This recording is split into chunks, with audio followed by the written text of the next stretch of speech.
Obioma Okoli again. So this is my part 2 of the previous video I posted on things I wished I knew before marriage. So we're going to be discussing these things under 3 points.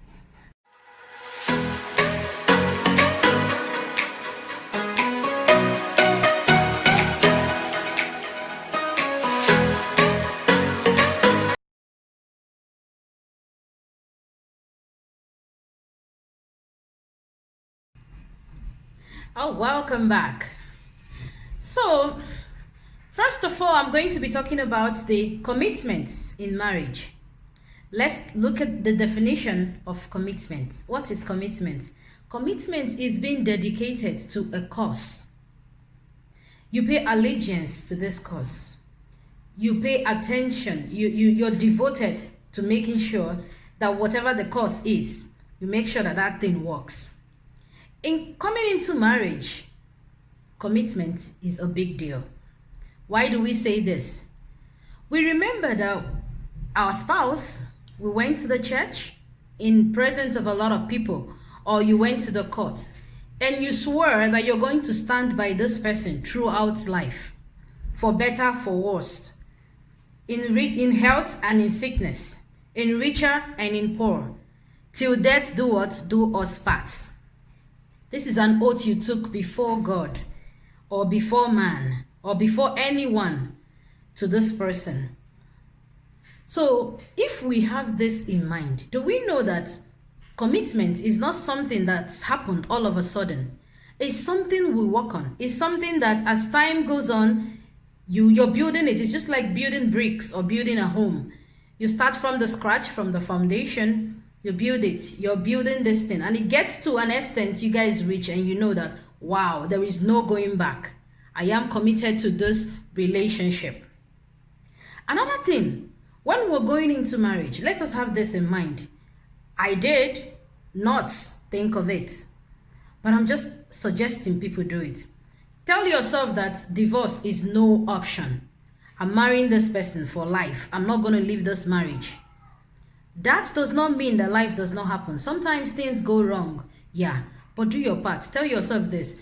I'm going to stick to this person. We're going to work it out. And at the end of the day, we're going to live all our years on earth together. So that is commitment. That is telling yourself that you want to be committed to this relationship. And how do you get there? It's not just about saying it. It's about doing it. There are lots of sacrifices that you have to do on day-to-day basis. A lot of sacrifices. It could just be waking up in the morning and going to do something that you don't like to do, but you had to do it because why? Your hubby likes it and he wants you to be doing it. Let's take, for instance, some couples. They said, like, before I got married, I don't care how I use the toothpaste. I don't care whether I have to start pushing it from the bottom or whether from the up. The point is that I'm going to use the toothpaste. But when I got married, I got to know that my husband, he feels it's always right for you to start pushing the toothpaste from the bottom. And what did I do? In order for peace to reign, I had to adopt to that system. And it's good. It's actually nice.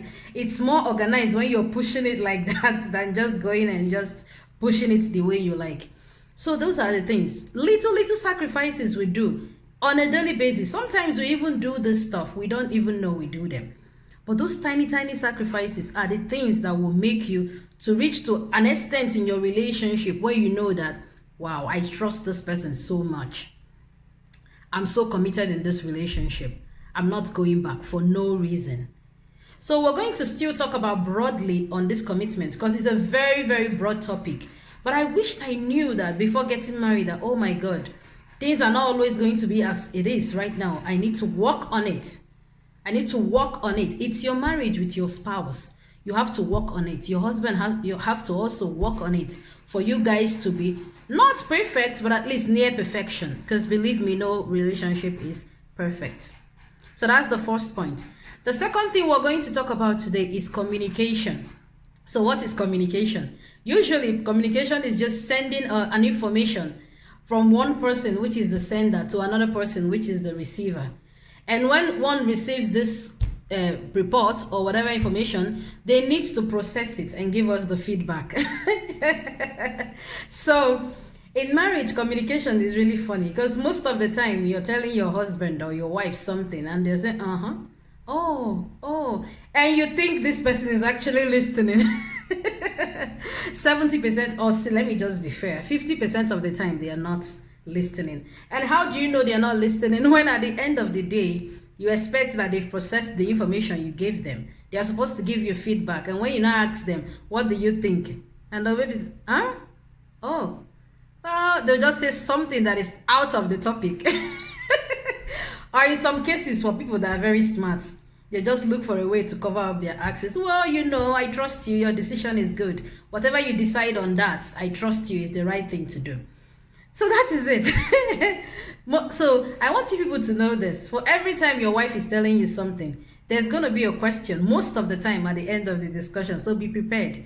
If you're not prepared to answer her question, she automatically knows that she's been talking to herself. And everybody wants people to listen to them. You want to come back having a very stressed out day. You want to be able to tell your husband, this is what happened. And you need him to listen. And at the end of the day, you'll not be like, yeah, after it happened, I was asking myself, maybe I reacted too often, or maybe I was being excessively showing attitude. What do you think? And your husband will be like, well, yeah, things like that happen. Things like that happen. So just take it the way it is. Just know he's not paying attention. So, but you know, even if he's not paying attention, most times we also have to figure out when to bring out some certain discussions. If that person is already occupied, of course, they cannot do two things at the same time. So you that is even giving the gist, you have to know when to give that gist. And you have to make your gist to be as brief as possible. The longer it gets, the more those people lose interest in the discussion. We women, I know we and our husband were gossip partners, so we want to gossip everything with them, which is good. But at the same time, be conscious of what you're saying. Be conscious of how long that thing is. If not, you'll be the one saying, he's not listening, he's not listening. So that's the second point. So my third point today is the importance of money. I didn't know how important money was. I knew money for everyone is important, but I never knew that in a marriage is one of the cause of the biggest problems in marriage. So, my people used to say money is the root of all evil. I usually don't believe that, but I've come to realize why they say it. Money tends to bring out the devices in you. Money brings the evil side of you. Everyone. Well, maybe not some people, but most people. So now you think you're a saint right now. Just wait. When you have lots of money, that's when the real you, even you will be surprised at the things you do. So money is a big deal. So as a couple, before you get married, or you in a relationship that you think is going to lead to marriage, talk about money. Talk about how you're going to deal with your money. Some people prefer to have what's called the joint account. That's your preference. Go for it. You discuss with your partner and check, is this going to work out for us? If you think, well, both of us, well, we can do it. We are matured adults. Give it a try. If it's not working, you guys can always come back, sit down together and say, you know what, it's not working. Let's stop it. Let's try something else. Other people, instead of going to joint accounts, they prefer to split their bills into two. And when they split their bills into two, you're going to be like, my wife is going to pay for this, and that. Me, the husband, I'm going to pay for this, and that. And you do this thing considering how much the both of you earns. If you do this, you guys are going to be in agreement when it comes to how you spend your finance. And there's one other thing though.